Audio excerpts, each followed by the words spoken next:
Bonjour et bienvenue sur le podcast Explore Japon, le podcast qui explore le Japon sous toutes ses coutures.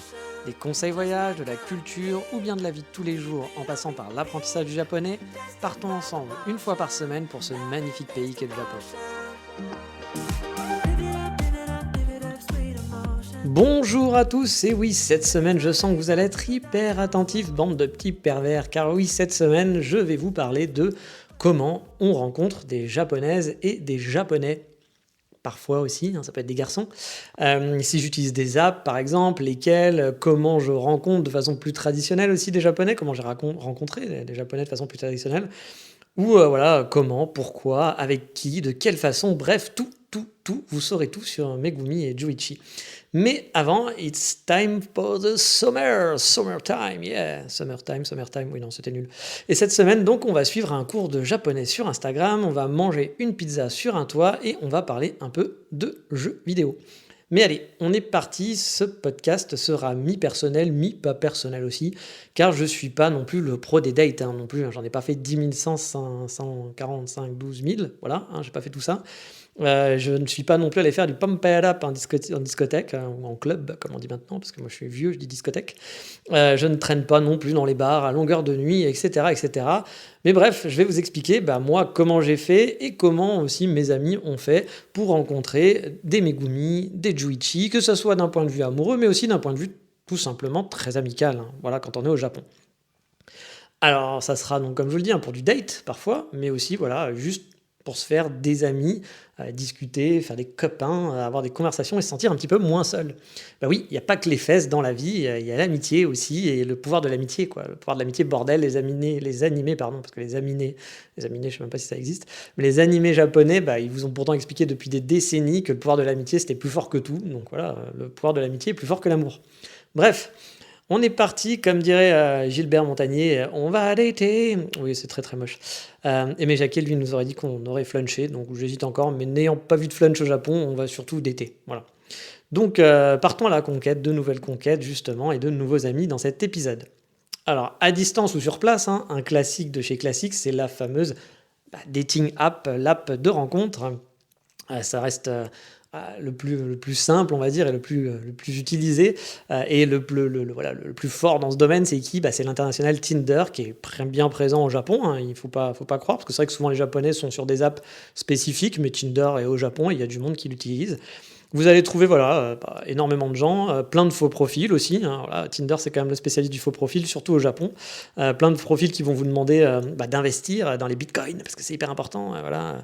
Alors, ils vont pas vous en parler comme ça. Parfois, ils peuvent vous parler pendant 10 heures de choses et d'autres. Puis au bout d'un moment, on arrive sur moi, tu sais, j'investis. Est-ce que tu veux pas investir aussi ? Voilà, le fameux système pyramidal qui est quand même assez chiant, parce que quand tu parles avec quelqu'un, tout ça pour qu'au bout de X moments, il te propose d'investir, tu fais putain, j'ai perdu du temps pour rien. Bon, après, vous arrivez à les repérer assez loin, assez rapidement, ou tous ceux aussi qui vont vous demander dès le départ, tu veux pas qu'on échange notre line ? Ça, j'ai jamais compris à quoi ça servait, honnêtement.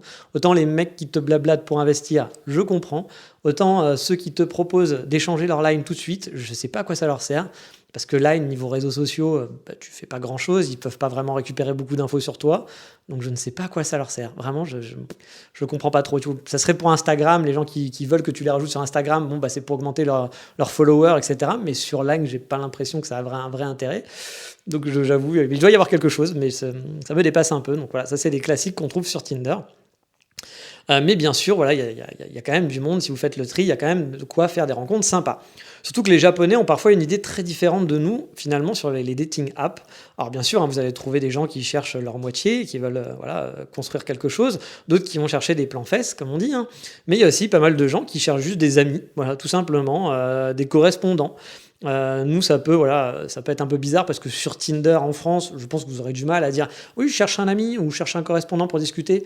Je pense que ça doit être 0,0001% des gens sur Tinder, filles et garçons confondus, bien sûr. Et au Japon, non, au Japon, il y a quand même une bonne partie, en tout cas des Megumi, pour les Juichi, je sais pas, mais pour les Megumi de mon expérience personnelle, qui sont là juste parce qu'elles veulent discuter. Voilà. Puis il y a aussi beaucoup de Megumi adultères, vous le savez, je vous l'ai déjà dit, mais au Japon, Megumi et Juichi sont très dans l'adultère, on ne divorce pas parce que c'est pas classe de divorcer, mon Dieu, la honte sur la famille, la honte sur les amis, on s'aime pas, on s'est marié juste pour pour le prestige, on va dire, hein. Mais par contre, bah voilà, on se fait un peu chier parce qu'on s'aime pas. Bah oui, il fallait y penser un peu avant. Bon, je pense qu'ils y ont pensé avant, mais qu'ils s'en foutent. Et du coup, bah ça va niquer à droite à gauche, voilà. Et donc Tinder pour ça, bah c'est parfait, voilà. Donc on trouve souvent des gens qui sont là pour des adultères sur Tinder. C'est assez rigolo, puis qu'ils le disent, voilà, assez franchement, genre je suis marié, mais je cherche quelqu'un pour m'amuser. Ok, très bien. Donc voilà, Tinder, bah, c'est un peu comme partout, on trouve de tout. Bon, après Tinder, c'est pas le plus local non plus, hein. Et si j'ai un conseil à vous donner, c'est d'aller plus sur les réseaux sociaux locaux, les dating apps locaux.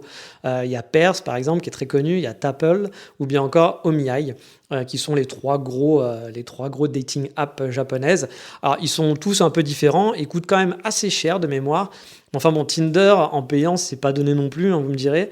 Le problème, c'est que ces apps sont 100% japonais, donc pas du tout gaijin friendly. Donc vous allez sûrement galérer pour vous inscrire, pour la traduction. Bah oui, le Megumi et Juichi de votre vie, ça se mérite. Il va falloir quand même bien bosser votre japonais et essayer de faire de la trad en instantané pour arriver à essayer de s'inscrire et voir comment on s'en sort.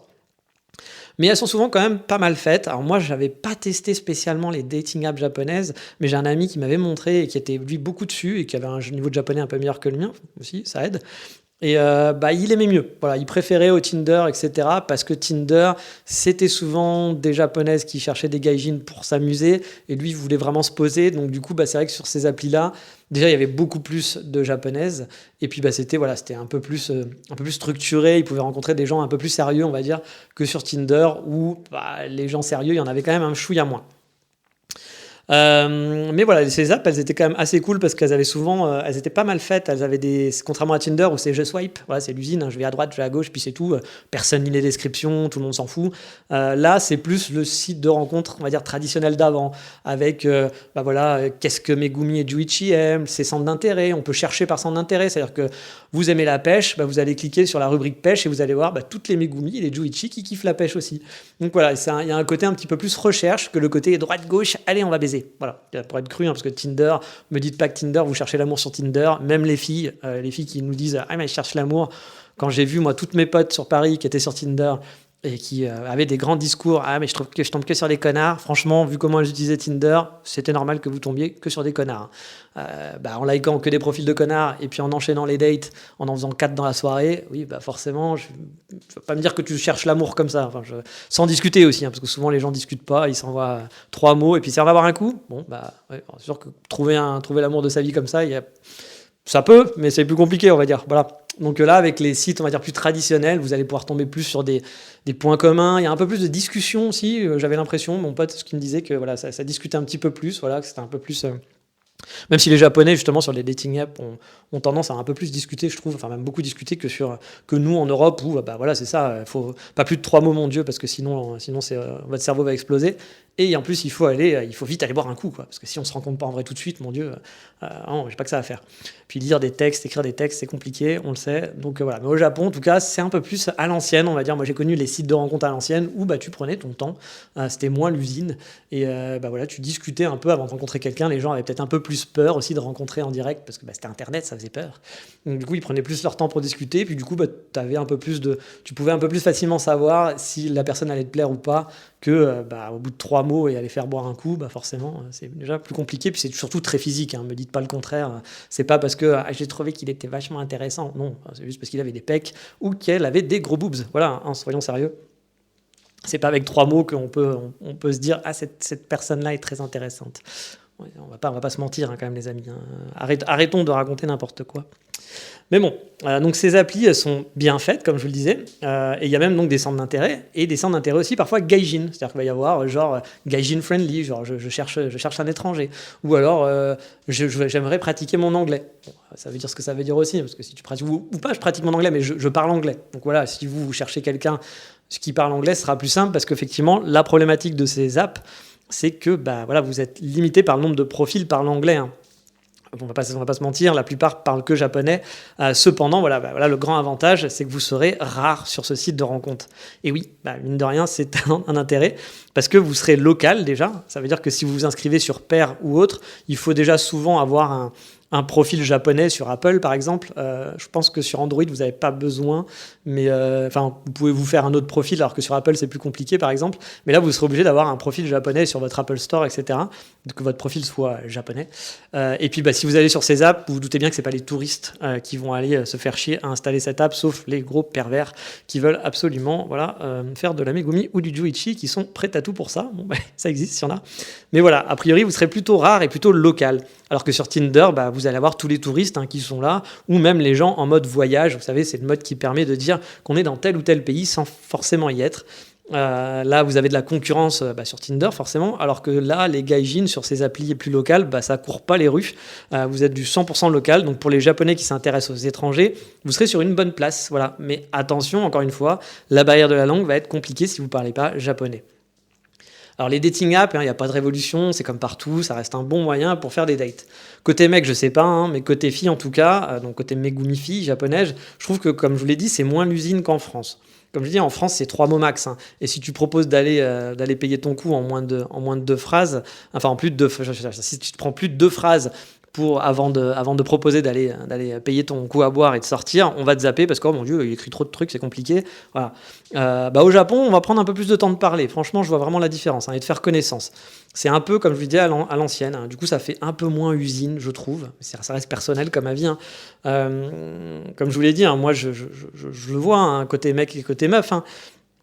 J'ai des amis, moi, qui sont capables de faire 4-5 dates dans la soirée. C'est-à-dire qu'ils vont prendre 4-5 rendez-vous Tinder, genre un à 20h, genre un à 21h, l'autre à 23h. Ils ont commencé à 18h. Moi, ça me fait peur, ce genre de truc. Mais voilà, et ils ont des discours de « Ah, mais je trouve jamais quelqu'un de bien. » ça ne m'étonne pas. Je suis pas sûr que ce soit la bonne manière pour trouver quelqu'un de bien. Par contre, c'est la bonne manière pour tirer son coup, effectivement. Ça permet d'enchaîner et de sélectionner. Mais j'avoue, voilà, j'ai l'impression qu'au Japon, c'est un peu moins comme ça. Ça veut pas dire qu'il n'y a pas aussi des gens, des Juichi et des Megumi qui font ça. Mais j'ai l'impression que les gens prennent plus leur temps avant de se rencontrer. Voilà, ça va pas être genre, au bout de 3 messages, on va boire un verre, quoi. Alors que... Honnêtement, en France, j'ai quand même l'impression que si tu discutes un peu, discuter, ça n'intéresse personne. C'est trop compliqué. Il faut forcément sortir et se voir. Donc après, encore une fois, c'est les us et coutumes du pays. Moi, j'avoue, c'est pas ma came. Moi, je suis un peu plus à l'ancienne. Je préfère prendre mon temps. Et honnêtement, j'ai pas que ça à foutre que de rencontrer la terre entière dans un bar et tous les soirs rencontrer une fille différente. Je préfère discuter, prendre mon temps de discuter, même si effectivement, après, quand on rencontre une personne en vrai, parfois ça ne matche pas, même si ça s'était bien matché en ligne. Mais bon, voilà, moi, c'est mon choix. Je préfère plus prendre mon temps et pas rencontrer n'importe qui, rencontrer tout le monde. Franchement, je n'ai pas envie de sociabiliser avec tout le monde, j'ai pas envie de rencontrer la terre entière. Franchement, ces soirées-là me saoulent énormément. Mais après, je comprends, chacun ses envies, chacun fait comme il a envie. Et tant mieux, voilà, la France adore ça. Moi, je suis content de partir de la France pour ça, entre autres. Parce que moi, c'est pas du tout ma façon de dater, on va dire. Un autre moyen de se faire, là cette fois plus des amis, mais aussi de dater au final, c'est les applis de Pen Pal Friends. Alors moi, Pen Pal Friends, au départ, je pensais que c'était un truc un peu genre Pen Pal Friends, alors qu'en fait non, pas du tout. Pen Pal Friends, c'est le fameux correspondant. Voilà. Donc, non, c'était pas ce que je pensais. Comme le fameux, donc le plus connu, je pense, d'appli pour ça, c'est HelloTalk, qui est franchement plutôt bien fait. Moi, je l'utilise et je trouve ça plutôt pas mal. Ça permet de discuter et d'échanger, d'apprendre une langue, car à la base, HelloTalk, c'est vraiment pour ça, c'est pour apprendre une langue étrangère ou des langues étrangères en discutant avec des correspondants, puis en se corrigeant, en corrigeant les autres vous aident à vous corriger, etc. Et c'est un réseau social parce que vous allez poster vos humeurs, vos photos, vous allez pouvoir envoyer des messages à des gens, vous allez pouvoir faire aussi des choses pour apprendre la langue. Il y a plein d'options pour apprendre vraiment la langue et corriger, s'améliorer. Vous pouvez envoyer des messages audio, c'est franchement plutôt bien fichu pour apprendre une langue et pour avoir des correspondants étrangers, vraiment. Bon, après vous vous en doutez, que les applis comme ça, on tourne vite aussi en dating app. Oui, forcément, il y a beaucoup de personnes qui sont aussi là pour ça. On va dire, allez, sur HelloTalk, je dirais 50-50. On va dire pour trouver l'âme sœur, il y a 50% qui sont là vraiment pour trouver l'âme sœur et pour trouver une copine ou un copain, ou un coup d'un soir, et le reste est vraiment là pour apprendre la langue. Mais ça reste un bon moyen de se faire des amis et de dater des gens étant moins en mode aussi date et plus enclin à discuter. De plus, vous pouvez discuter avec tous sexes confondus, donc c'est plutôt cool parce que c'est vrai que souvent, les applis de rencontre, vous devez choisir et puis vous êtes vraiment dans le date. C'est-à-dire que si vous voulez être là, vous voulez vous faire des amis, ça va être un peu plus compliqué. Alors que là, vous pouvez discuter avec un Juichi, avec une Megumi, mais vraiment en mode amical, sans arrière-pensée, donc c'est plutôt chouette comme appli. De plus, voilà, vous allez pouvoir voir le profil, comme je veux dire, de la personne, son statut. Il y a des outils de traduction, il y a plein de choses pour apprendre la langue. Franchement, c'est un bon moyen pour faire connaissance avec des Japonais à distance, mais aussi sur place, au Japon final, parce qu'après, une fois que vous avez commencé à discuter avec eux, vous allez pouvoir les rencontrer en vrai. Et encore une fois, pas forcément pour du date, juste pour de l'échange linguistique, par exemple, ou pour une rencontre amicale, parce que vous entendez bien. Donc, Hello Talk, pour moi, c'est un bon... Puis les gens sont quand même très enclins à répondre, beaucoup plus que sur les Tinder et autres, justement, parce que je pense qu'il y a moins la chasse au physique. Voilà, il y a moins le swipe droit, swipe gauche. C'est un peu plus de la discussion, donc vous allez avoir plus de chances de vous faire des amis et discuter. Mais allez, on va arriver sur un truc qui est moins orienté date, mais tout aussi efficace. Pour moi, c'est les SNS. Donc les SNS, quand on parle ça d'un Américain, souvent il vous regarde, mais qu'est-ce que c'est qu'un SNS? Et un Japonais va vous dire, un SNS. L'Américain vous dit, mais c'est quoi ça? Les SNS, c'est les social networks. Je ne sais pas ce que c'est le troisième S, social networks, peut-être, je ne sais pas. Mais les Japonais appellent ça des SNS, donc comme Instagram par exemple. Oui, moi je me suis fait vraiment plein de connaissances, voire des amis via Instagram, en postant mes photos et en étant curieux, en suivant des Japonais que j'ai appris à découvrir. Voilà, j'ai découvert leur vie comme ça, en suivant leurs photos. Puis un jour, on répond à une story ou eux répondent à une de vos stories. Puis on fait connaissance petit à petit. C'est con, mais c'est un bon moyen de communiquer, de se faire des amis aussi. Et bon, forcément, comme tout, oui, comme partout, oui, on peut dater aussi sur Instagram, comme partout au final. Moi, ça m'est arrivé aussi de draguer sur Instagram plusieurs fois, ou de me faire draguer sur Instagram aussi. Ça fait partie du jeu. Toujours en ligne, je vous en avais parlé déjà dans l'épisode des anecdotes de date au Japon, il y a aussi les fameux speed dating qui là sont totalement orientés dans le dating. Vous n'allez pas chercher un ami, un speed dating, ou alors c'est que vous êtes bizarre. C'est des rencontres entre japonais et gaijin, parce qu'il y en a qui sont vraiment spécialisés là-dedans, parce que vous vous doutez bien qu'il y a des speed dating généraux, mais là c'est vraiment le speed dating, un ou une japonaise qui veut rencontrer un ou une gaijin, parce qu'ils veulent être avec un étranger ou une étrangère. Donc là, vous savez dans quoi vous vous engagez. Voilà, il n'y a pas d'ambiguïté. Et vu que vous êtes le produit rare, ça sera gratuit pour vous. Et oui, même si vous êtes un garçon. Et ça, c'est très très rare, parce que vous le savez, en tant que garçon en Europe, si vous allez en club, si vous allez je sais pas où, vous, ça sera jamais gratuit, ça sera toujours payant. La fille, peut-être, peut avoir cette option de « Allez, on fait rentrer des filles, on a besoin de filles, on a besoin que les garçons payent, donc c'est gratuit pour les filles. Wouh, conso gratuit pour les filles. Wouh, et puis le mec, wouh, tu dois toujours tout payer. Wouh. » Là, non, pour une fois, ça va changer, ça sera gratuit pour vous. Donc oui, ces histoires de speed dating, les Japonais ou la Japonaise va payer, et vous, ça sera gratuit. C'est un peu con, mais c'est vrai que on n'a pas l'habitude en tant que garçon européen d'avoir comme ça des trucs genre c'est gratuit pour vous, donc ça fait un peu bizarre d'être un peu le produit rare, celui qu'on va payer. Enfin, vous n'allez pas payer, mais on va payer pour vous. Donc, voilà, vous serez avec un Japonais ou une Japonaise qui va donc payer et qui va faire, qui peut payer assez cher, parce qu'il me semblait que pour les garçons japonais, c'était quand même pas donné. Je sais plus combien c'était, mais c'était vraiment pas donné. C'est quand même qu'ils sont motivés pour faire des rencontres, donc ce qui est plutôt bien aussi, parce que là, vous n'êtes pas avec quelqu'un qui est là juste pour s'amuser ou qui sait pas quoi. Si vraiment votre but, c'est de vous caser, de trouver quelqu'un, c'est peut-être une option qui est pas mal, parce que la personne en face a payé, et payé quand même assez cher, donc vous dites, elle est quand même motivée. Voilà, la personne est motivée parce qu'elle veut quand même faire une rencontre, c'est pas elle veut juste s'amuser, ou elle est là pour rigoler, ou pour juste écrire. Voilà, si vous êtes dans un peu plus du sérieux, alors c'est vrai que c'est pas très romantique le speed dating, on va pas se mentir, mais ça peut vous permettre de faire une belle rencontre, pourquoi pas. Il n'y a pas de honte. Moi, je sais que parfois, je discute avec des amis qui sont très, très anti-réseaux sociaux, anti-appli de date, etc. Moi, j'ai pas de préjugés. Pour moi, se rencontrer sur une appli, et puis je vous dis, je le fais, je sais pas, j'ai dû faire mes premiers dates en début 2000, avec des applis de rencontres. Voilà, tout début 2000, quand je dis les années 2000, c'est pas 2009, non, c'est vraiment début des années 2000. Moi, j'ai jamais eu de problème là-dessus. Que vous rencontriez quelqu'un dans un club, dans un bar, au boulot, par des amis, dans une soirée, ou sur une appli de rencontre, on va dire qu'est-ce qu'on s'en fout, voilà. Ou même un speed dating, qu'est-ce qu'on s'en fout. Le principal, c'est que vous allez rencontrer quelqu'un avec qui vous entendez bien. Après, j'ai envie de dire, c'est sûr que ça aurait été mieux le truc romantique, gros accident de voiture, elle a failli mourir, vous l'avez sauvée, et finalement, c'est devenu votre femme.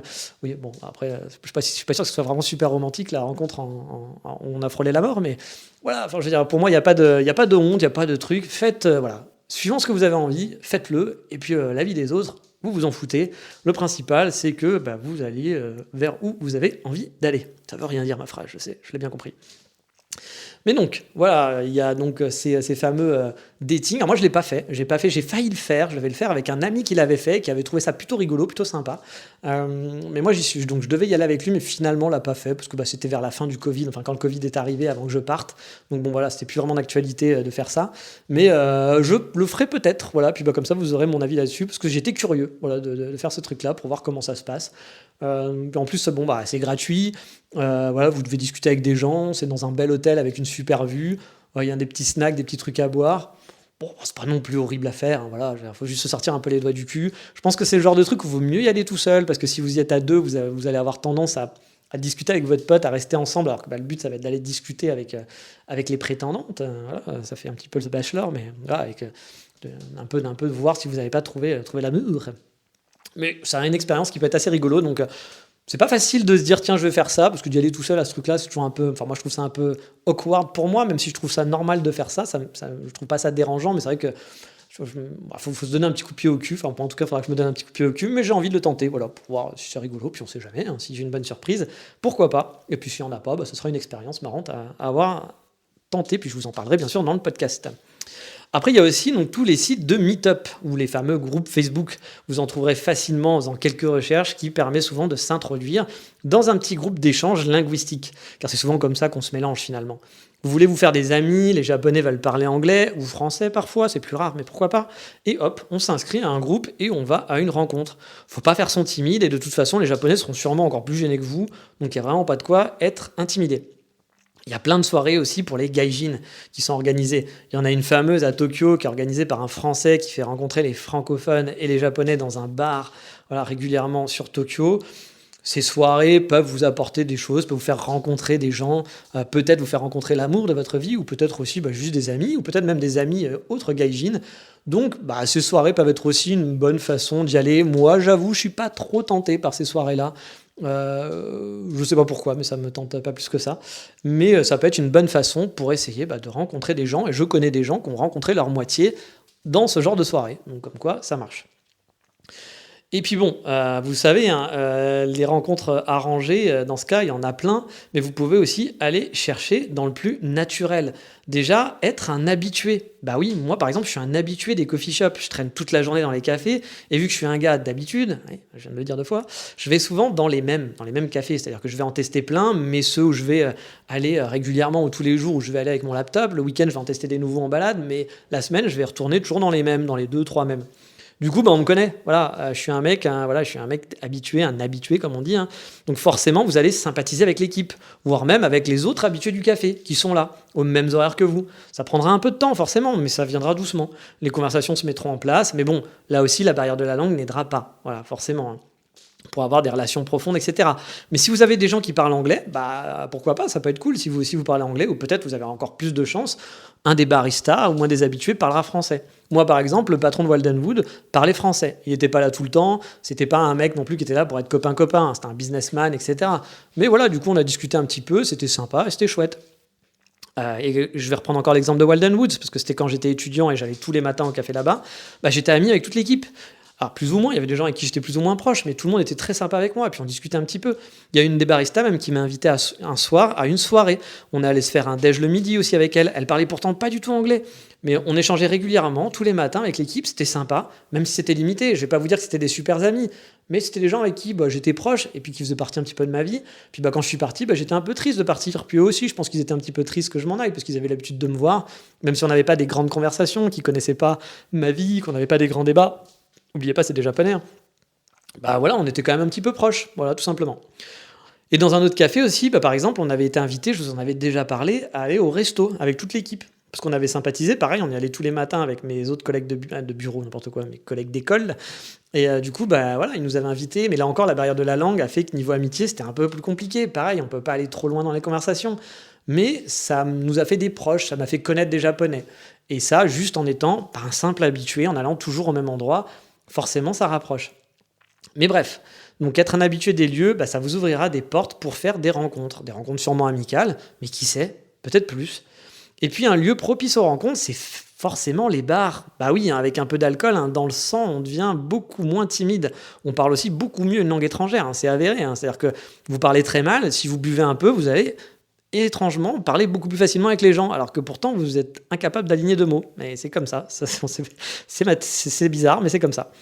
Et donc, traîner dans les bars, c'est pas un conseil super cool, hein, que je vous donne, hein, mais on va pas se mentir, c'est efficace pour se faire des amis ou pour dater et rencontrer des Japonais et briser la glace rapidement. La fameuse aussi boîte de night, hein, ça aide beaucoup. Donc le club, pour les dates, si vous êtes un gaijin, vous serez un peu un bonbon et un centre d'intérêt pour les juichi et les megumi qui s'intéressent aux gaijin, forcément. Bon, il y a aussi des boîtes qui vont être plus orientées gaijin, donc les megumi, les juichi qui vont être là vont être plus orientés gaijin aussi.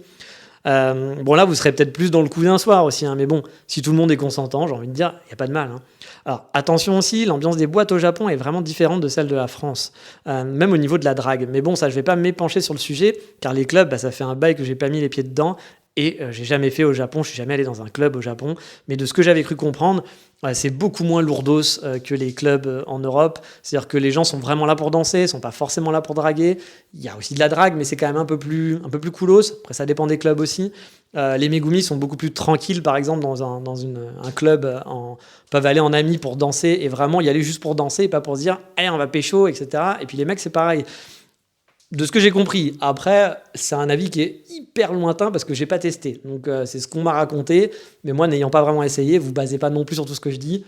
Comme d'habitude, de toute façon, même tout ce que je dis, même les trucs que j'ai testés, il faut toujours recouper avec d'autres avis, d'autres avis d'autres gens, parce que voilà, on est tous différents, on a tous des ressentis différents.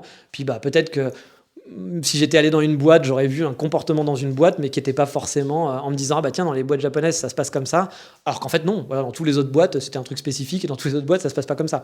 Donc c'est pour ça, il faut toujours prendre avec du recul tout ce qu'on raconte bien sûr et comparer, c'est le plus important, d'écouter plein de choses et de se renseigner le plus possible, puis bien sûr de faire votre avis personnel quand vous y serez forcément.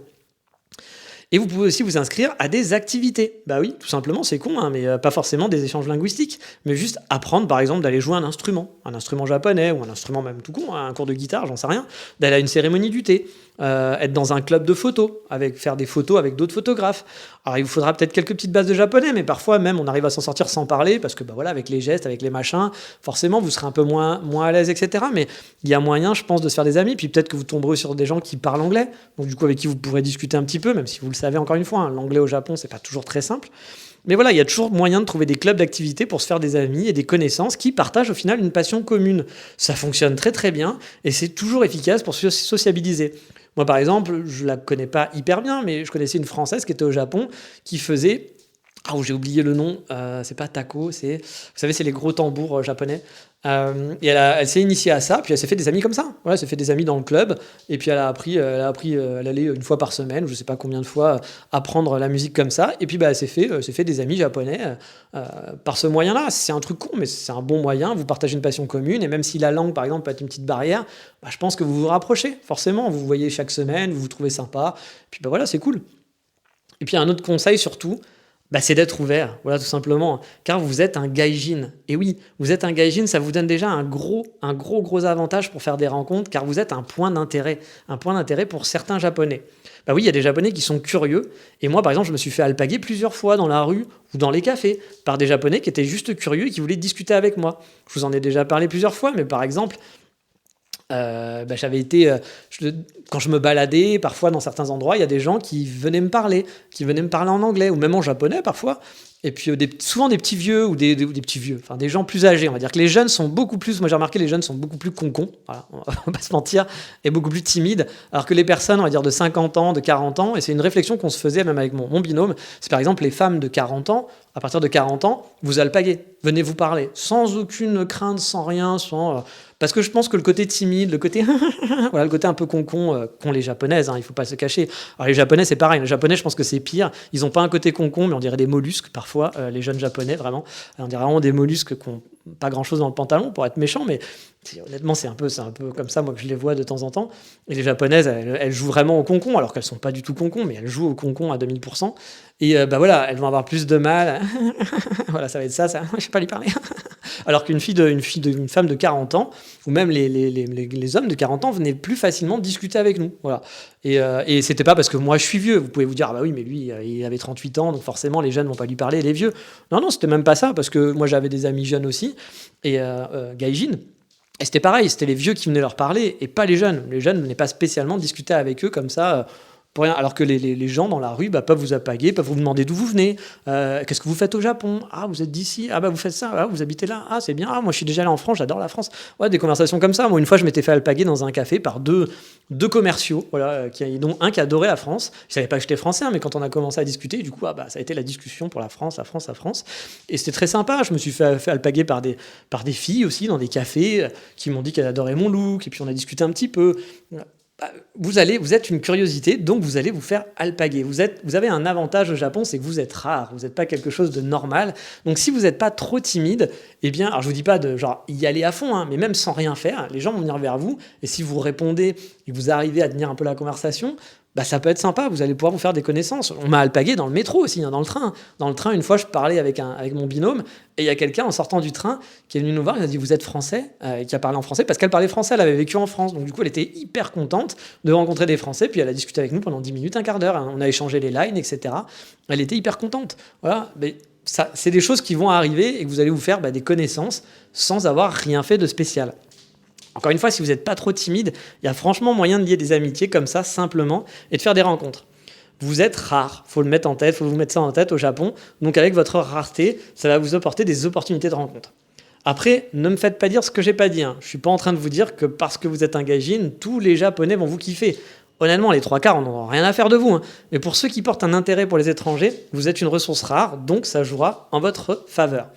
Donc voilà pour ce petit podcast sur les rencontres au Japon, comment faire des rencontres. Il y a sûrement d'autres méthodes que j'ai oubliées. N'hésitez pas à en parler. Par exemple, si vous avez pratiqué d'autres méthodes pour rencontrer des Japonais, pour vous faire des amis ou pour faire des dates, ce sera une très bonne expérience. Et je pense que dans le futur, je parlerai aussi de mes expériences de date. Je vous avais fait déjà des dates au Japon, mais peut-être un petit peu de comment moi mes dates ont fonctionné, si ça vous intéresse. Si vous en foutez, vous me le dites, faites-moi un petit message pour le savoir. Voilà comment ça s'est passé pour moi, les dates au Japon, comment ça s'est... les choses un peu différentes par rapport à ce qu'on a chez nous, parce que c'est vraiment très compliqué. Moi, je sais que, et mes amis, c'est pareil, j'ai un ami avec qui on parle beaucoup, parce que lui, il faisait beaucoup de dates au Japon, et on a souvent échangé sur le sujet. Et c'est vrai que c'était souvent très compliqué. C'était très différent de chez nous. Il y a plein de choses qui sont vraiment différentes. Et parfois, dans la communication, dans les non-dits, c'est très dur. Voilà, c'est très dur de savoir ce que pense un Japonais, une Japonaise. Vous ne savez pas forcément s'il s'intéresse à vous ou pas. Ou parfois, vous allez être avec, mais pour lui, vous n'êtes pas avec. Parce que vous n'avez pas dit officiellement que vous étiez ensemble. Il y a plein de choses comme ça qui sont très, très compliquées. Et vu que de toute façon, je ne vais pas vous mentir, hein, vous le savez, on ne se ment pas sur ce podcast, un de mes objectifs, une fois arrivé au Japon, c'est de m'installer, bien sûr. Hein, comme vous le savez, hein, je vais avoir mon appartement, mes meubles, etc. Mais une fois que je vais être installé, je veux faire ma vie sur place. Et comme vous le savez aussi, j'ai 40 ans, j'aimerais bien me poser, voilà, avoir quelqu'un avec qui je puisse faire ma vie.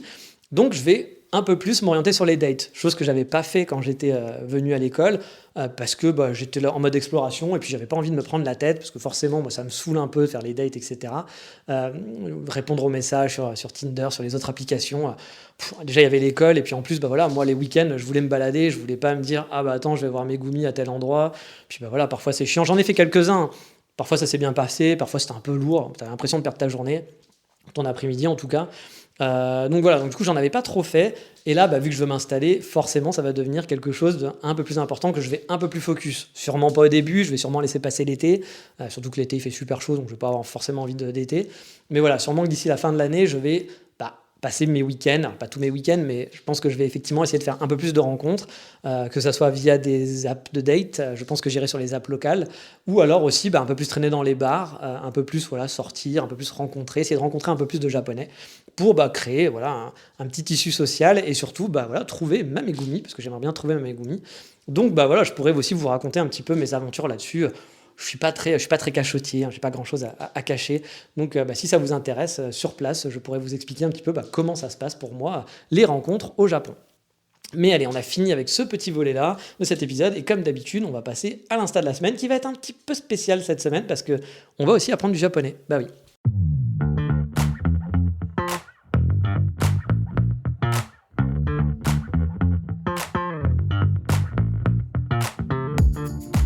Car oui, pour rencontrer des Japonais, le mieux, ça reste quand même de parler japonais.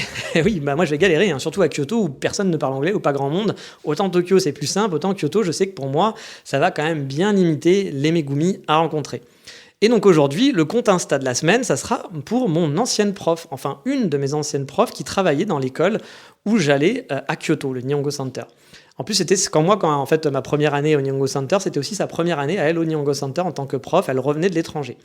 Alors c'est une japonaise, mais à l'occidental, qui n'aime pas trop son pays pour les raisons qu'on connaît, au niveau du travail, de comment sont traitées les femmes, etc. Elle était adorable, c'était une super prof et depuis près d'1 an, elle fait des cours en ligne. Elle a un compte Instagram où elle poste régulièrement des vidéos pour apprendre des mots et des expressions. Et elle a aussi un Patreon pour apprendre le japonais avec des cours en ligne. Franchement, c'est une meuf qui est hyper cool, elle est très marrante, elle fait des scénettes sur son Instagram et je trouve que c'est plutôt bien fichu pour apprendre le japonais. Elle parle super bien anglais. Elle a vécu en Nouvelle-Zélande quelques années et elle était adorable. C'était notre prof qui parlait le mieux anglais de toutes les profs qu'on avait, parce qu'il y en avait qui parlaient pas très bien anglais. Mais elle était hyper à l'aise. Et quand je suis parti, j'ai même eu le droit à un gros hug, un gros câlin que j'ai pas vu venir. C'est assez surprenant même parce que ça vient de votre prof, c'est votre dernier jour et là il y a votre prof qui vient vers vous et qui vous fait un gros câlin en disant tu vas nous manquer Nicolas, puis elle était presque en larmes. Et deux, une japonaise qui vous fait un hug, c'est pas souvent quoi, ils sont pas très tactiles normalement. Mais elle, comme je vous le disais, elle était pas très japonaise dans son approche, elle était très occidentale. Parce que il y a plein de Japonais qui n'aiment pas, surtout les Japonaises, qui n'aiment pas trop comment est leur pays au niveau des femmes. Vous vous en doutez, qui kiffent pas trop parce qu'elles ont une liberté qui n'est pas la même que dans d'autres pays. Alors quand une liberté, elles sont pas enfermées non plus, mais je veux dire il y en a plein qui préfèrent un autre mode de vie, donc forcément, le Japon ça leur convient pas, ça leur convient pas forcément. Mais bref. C'est une super prof, je suis sûr que vous allez adorer son compte Instagram. Bon, par contre, il faut parler anglais, elle parle pas du tout le français. Et vous doutez bien qu'il n'y en a pas beaucoup de Japonais qui font des cours en français, il y en a quelques-uns, mais en tout cas, des profs, je pense qu'il y en a très peu. C'est une prof, donc elle sait ce qu'elle fait aussi, c'est pas Megumi qui donne ses cours alors qu'elle n'y connaît rien, et puis qu'elle fait ce qu'elle fait. Il y a des gens qui font ça très bien aussi, qui sont pas forcément profs, mais qui font ça très bien, mais il y en a beaucoup qui vont vous donner des cours parce qu'ils veulent influenceur, parce qu'ils veulent machin. Elle, c'est pour être son métier, elle veut gagner de l'argent, elle va pas faire ça gratuitement non plus, même si sur son Instagram c'est gratuit, mais son Patreon, c'est payant. Mais c'est une vraie prof, et franchement, elle était vraiment pas mauvaise en tant que prof. Donc son compte c'est Siko Casual Japanese. Je vous mets les liens comme d'hab, vous connaissez la chanson à force, sur le Patreon ou en description de l'émission. Mais allez, vous avez les outils, vous avez la langue, il vous manque plus qu'une pizza pour sa soirée parfaite, pour une rencontre Megumi ou un Juichi Pizza, voire les deux. Ne soyons pas sectaires.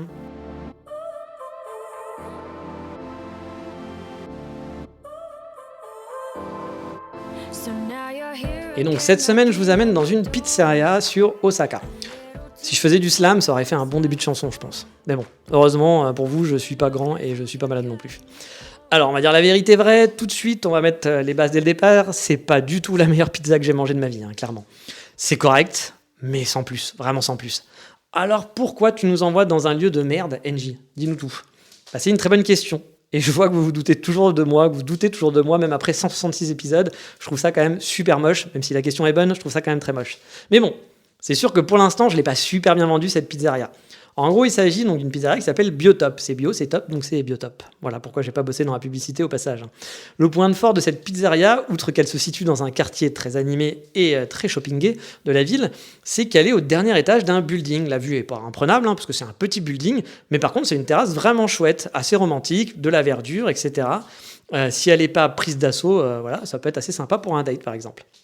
La terrasse est très grande, elle est fleurie, les tables sont espacées, c'est assez agréable comme lieu pour se poser, sachant que les terrasses ne sont pas non plus une légion au Japon, enfin légion, parce que si c'était une légion de terrasses, je ne sais pas contre qui ferait la guerre, mais contre les sous-sols peut-être, je ne sais pas, je trouve ça bizarre.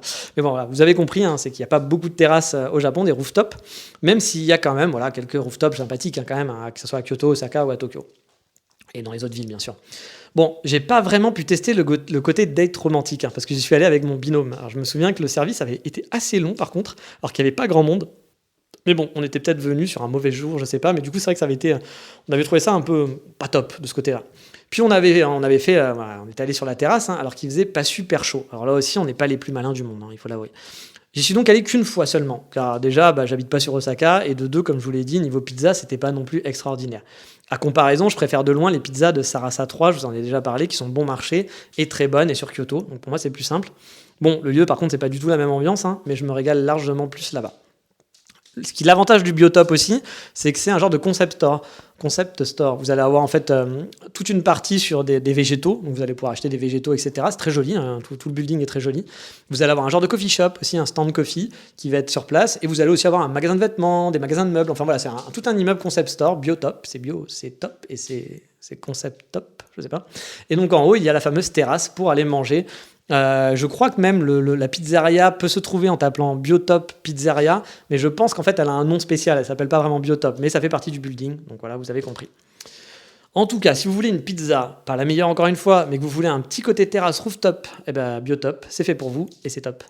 Mais allez, il est grand temps de passer au coup de cœur de la semaine qui sera donc vidéoludique.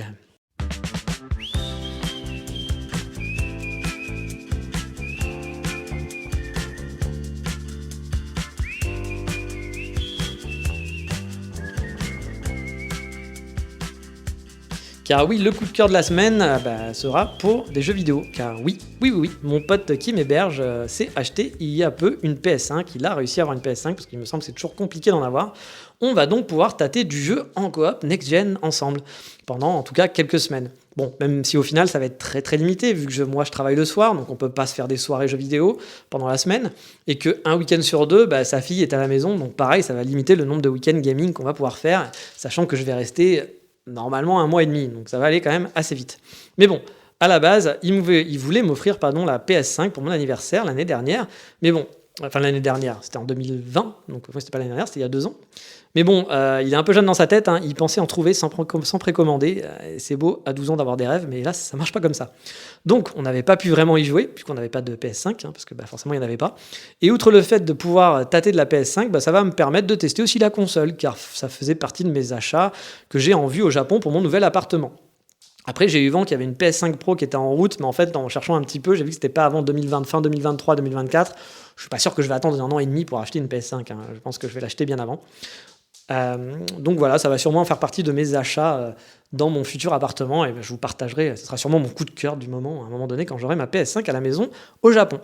En tout cas, mon âme de gamer du dimanche est en joie, surtout que j'ai déjà une manette PS5. Bah oui, c'est un peu con parce que j'ai pas de PS5, mais je l'avais acheté à Strasbourg pour jouer sur mon Mac en cloud gaming, le cloud, ouais, moi je suis très français, hein, le cloud gaming, le cloud gaminge, à des jeux PC. Voilà, donc oui, il n'y a aucune logique d'acheter une manette PS5 sur un Mac pour du cloud, sur des jeux PC, je sais, c'est totalement illogique.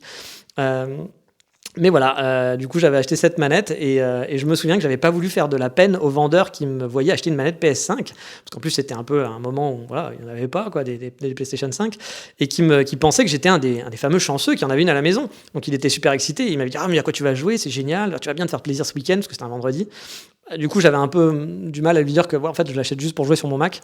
Donc voilà, je lui ai menti en lui disant que j'allais jouer je sais plus quel jeu sur ma PS5 et que oui, ça allait être super, j'allais bien m'amuser.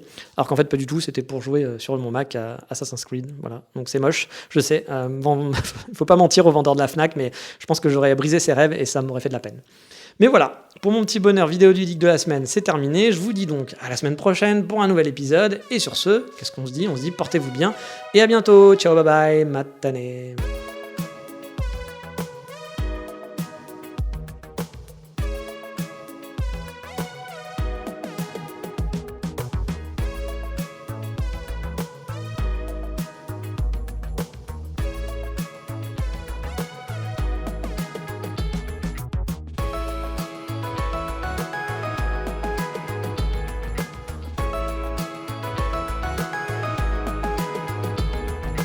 Did you know